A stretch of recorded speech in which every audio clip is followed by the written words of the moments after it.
अस्सलाम वालेकुम गाइस, क्या हाल है। उम्मीद है आप लोग ठीक होंगे। और इस वक्त बज रहे हैं जी शाम के 4 और मैं अपने कमरे में बैठी हूँ और एक चीज़ आपको मैं दिखाना चाहती हूँ। ये देखिए जी।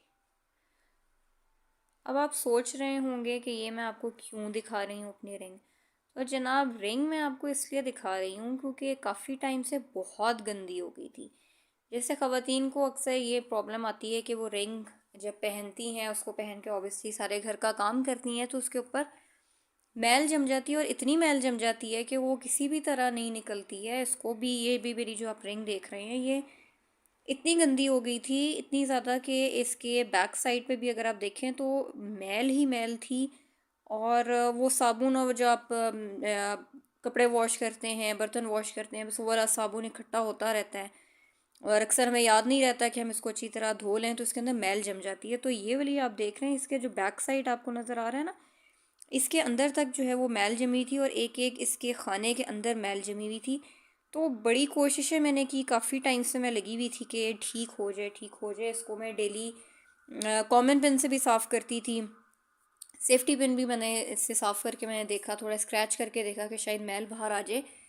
लेकिन जनाब, मैल इतनी सख्त थी कि वो किसी सूरत बाहर नहीं आ रही थी। अब मैं आपको बताने लगी हूँ एक बड़े मज़े की टिप, जिसको यूज़ करते हुए मैंने अपनी रिंग को बिल्कुल नया कर लिया है। और अगर आप इसको देखें करीब से तो इसके अंदर कोई मैल अब आपको नज़र नहीं आ रही है, बिल्कुल ऐसी है जैसे ये अभी अभी बन के आई है।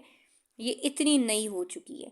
तो इसका जो टिप है वो बड़े मज़ेदार है, और टिप में जो है वो सिर्फ 3 इंग्रेडिएंट्स आपने यूज़ करने हैं जो इजीली हर घर में अवेलेबल होते हैं। और उसके ज़रिए आप अपनी जितनी भी गोल्ड ज्वेलरी है, चाहे वो आपकी चेन है, चाहे वो आपके टॉप्स हैं, बालियां हैं, रिंग्स हैं, ब्रेसलेट्स हैं, कुछ भी है, वो आप इजीली उसको बिल्कुल नीट एंड क्लीन कर सकते हैं और बिल्कुल ऐसा कर सकते हैं जैसे वो अभी अभी बन के आई है। तो अभी अगर मेरी रिंग भी अगर आप ये वाली देखें, तो इससे पहले जो है वो बिफ़ोर लेना मैं पिक्चर इसकी भूल गई, वरना वो भी मैं आपको दिखाती हूँ कि भाई ये कितनी गंदी थी कि मुझे समझ नहीं आ रहा था कि कैसे ठीक होगी। लेकिन अब अगर आप इसको करीब से देख देख रहे हैं तो इसमें कहीं भी आपको मैल नज़र नहीं आएगी, बिल्कुल नीट एंड क्लीन है और बिल्कुल ऐसे है जैसे अभी अभी ताज़ा ताज़ा बन के आई है। तो चले जी, टिप की तरफ चलते हैं। टिप आपकी बड़ी मज़ेदार है और बहुत ही आसान है। तो जनाब, आपने क्या करना है, आपने एक बोल ले लेना है, प्याली ले लें, कुछ भी ले लें, जो भी आपके पास इजीली अवेलेबल है वो आपने लेना है। उसके अंदर आपने डालना है पानी, सादा पानी जो आप डेली यूज़ करते हैं, वही वाला पानी आपने थोड़ा सा डाल देना है। पानी के अंदर आपने क्या मिक्स करना है, अब जो है वो इंग्रेडिएंट्स मैं आपको बताने लगी हूँ जो बड़े ध्यान से आपने सुनने हैं। आपने डालना है इसमें थोड़ा सा सर्फ, कोई भी सर्फ जो आप घर में यूज़ करते हैं कपड़े धोने के लिए, बर्तन धोने के लिए, वॉशरूम्स धोने के लिए, जो सर्फ आपके पास अवेलेबल है उसमें आपने डालना है थोड़ा सा सर्फ, ठीक है। आधा चम्मच डाल लें। अगर ज्वेलरी आपकी ज़्यादा है तो आप 1 चम्मच भी डाल सकते हैं। मेरी तो जो है वो सिर्फ एक जस्ट रिंग थी साफ़ करने के लिए, तो मैंने उसमें आधा चम्मच डाला था। तो अगर आपकी बहुत ज़्यादा ज्वेलरी है जिसको आप बिल्कुल साफ़ करना चाहते हैं, तो आप अपनी क्वांटिटी अपने हिसाब से सेट कर सकते हैं, आपने कितना सर्फ डालना है, ठीक है जी। तो आपने सर्फ डाल लिया। अब सर्फ डालने के बाद आपने क्या करना है, सेकेंडली चीज़ आपने डालनी है जी, बेकिंग सोडा। बेकिंग सोडा आप सबके घरों में होगा और इजीली अवेलेबल होता है, सो आपने उसके अंदर बेकिंग सोडा डाल देना है और उसको जस्ट आपने अच्छे तरीके से किसी भी चीज़ से मिक्स कर लेना है। अब मिक्स करने के बाद क्या करना है, आपने अपनी ज्वेलरी को, अपनी रिंग्स को, ब्रेसलेट को, चेन्स को, इयररिंग्स, जो भी चीज़ आपकी गंदी हुई हुई है उसको आपने डिबो के रख देना है। और डिबोना कितने टाइम तक है जी, डिबोना आपने उसको है पूरे 1 घंटे तक के लिए। पूरा 1 घंटा आप उसको भीगे रहने दें, उसको बिल्कुल ना छेड़ें, जब वो जैसे पड़ा है उसको बिल्कुल वैसे पड़े रहने दें। आप जब थोड़ा कुछ टाइम के बाद ही जब आप उसको पानी को नोट करेंगे तो वो आपको गंदा गंदा सा नज़र आएगा, और जितने भी इसके अंदर रिंग्स में, स्पेशली जो ये बैक साइड पे अक्सर रिंग्स में गंद जम जाता है, ये आपको विजिबली जो है वो उस पानी के अंदर तैरता हुआ नज़र आएगा। तो क्या होता है कि उससे बेकिंग सोडा, सर्फ और सिंपल पानी, बस ये 3 चीज़ें।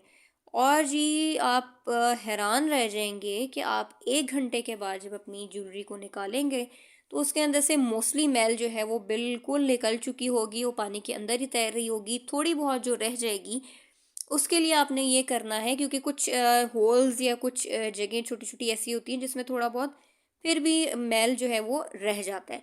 तो अब आपने क्या करना है, आपने करना ये है कि आपके पास एक्स्ट्रा टूथब्रश होगा, ठीक है, जो आप यूज़ नहीं करते या आपने एक्स्ट्रा में रखा हुआ है, आप एक टूथब्रश लेंगे और इस पानी के अंदर ही आप रिंग को 2-3 दफ़ा डिप करेंगे और डिप करने के बाद आप इसको ऐसे पकड़ेंगे और ब्रश से अच्छी तरह इसको आपने स्क्रब करना है, रगड़ते जाना है। रिंग के अंदर वाले साइड्स पे भी, ये वाली जो रिंग की साइड होती है ये अक्सर गंदी रह जाती है फिर भी, तो रिंग की ये वाली साइड हो गई है, ये अंदर वाली साइड है, इसमें आपने अच्छे तरीके से जो है वो टूथब्रश से आपने उसको बहुत अच्छे तरीके से रगड़ना है। पानी आपने वही वाला यूज़ करना है जिसमें आपने इसको डिप किया है, उसी के अंदर आप दोबारा ब्रश को डिप करें और इसको आप स्क्रब करते जाएं और आप हैरान रह जाएंगे कि थोड़ी सी स्क्रबिंग के बाद आपको रिंग जो है वो बिल्कुल न्यू की न्यू नज़र आएगी। और ये कोई मैं आपको फेक टोटका नहीं बता रही है, मैंने अभी खुद अपनी रिंग के साथ किया और ये रिंग जो है ये तकरीबन 1.5 साल इसको हो गया है कि मैं इसको डेली बेसिस पे यूज़ करती हूँ।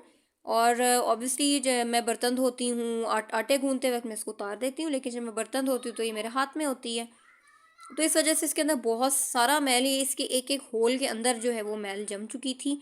लेकिन इस टोटके को यूज़ करते हुए आज मैंने अपनी ये रिंग सक्सेसफुली बिल्कुल साफ़ कर ली है, आप देख भी रहे होंगे। सो इस हैक को ज़रूर ट्राई करें और मुझे ज़रूर बताइएगा कि आपकी ज्वेलरी पर इसने काम किया है या नहीं किया। वैसे मैंने टेस्ट करके ही आपको ये बताया है कि ये तमाम गोल्ड ज्वेलरीज पर बहुत अच्छे तरीके से काम करती है। ये देखिए जी, ये रिंग आपको नज़र आ रही होगी, देखिए अभी मैंने पहनी है और ये रिंग आपको नज़र आ रही होगी कि ये बिल्कुल नीट एंड क्लीन हो चुकी है। तो गाइस इसी तरह आप इसी टिप को यूज़ करते हुए अपनी तमाम गोल्ड ज्वेलरी को बिल्कुल साफ़ सुथरा कर सकते हैं बग़ैर किसी नुकसान के। क्योंकि जब भी आप, अक्सर ऐसा होता है कि आप जब ज्वेलर्स को अपनी रिंग साफ़ करने के लिए देते हैं तो अक्सर ऐसा होता है कि जब वो किसी केमिकल में इसको डिबोते हैं या साफ़ करते हैं तो उसमें मोस्टली जो सोना होता है वो ज़रे बन के बह जाता है, जो आपको पता भी नहीं लगता। तो जब आप रिंग को वापस लेकर आते हैं तो मोस्टली ये होता है कि उसका जो वज़न है वो आपको थोड़ा हल्का हल्का फील होता है। तो इस वजह से आपको ज्वेलर्स के पास जाने की ज़रूरत नहीं है, आप घर में ज्वेलर वाला काम करें और अपनी तमाम ज्वेलरी को बिल्कुल नया और बिल्कुल फ्रेश कर लें। तो आई होप आपको ये टिप पसंद आएगी, इस टिप को ज़रूर यूज़ कीजिएगा और मुझे ज़रूर बताइएगा कि आपका क्या फ़ीडबैक रहा है। मुझे अच्छा लगेगा आपका फ़ीडबैक सुन के। तो गाइज़ यहीं पर मैं अपना व्लॉग को एंड करती हूँ। अब नए व्लॉग में इंशाल्लाह दोबारा आपसे मुलाकात होगी। अपना बहुत सारा ख्याल रखिएगा। चैनल को लाइक सब्सक्राइब करना नहीं भूलिएगा। अल्लाह हाफ़िज़।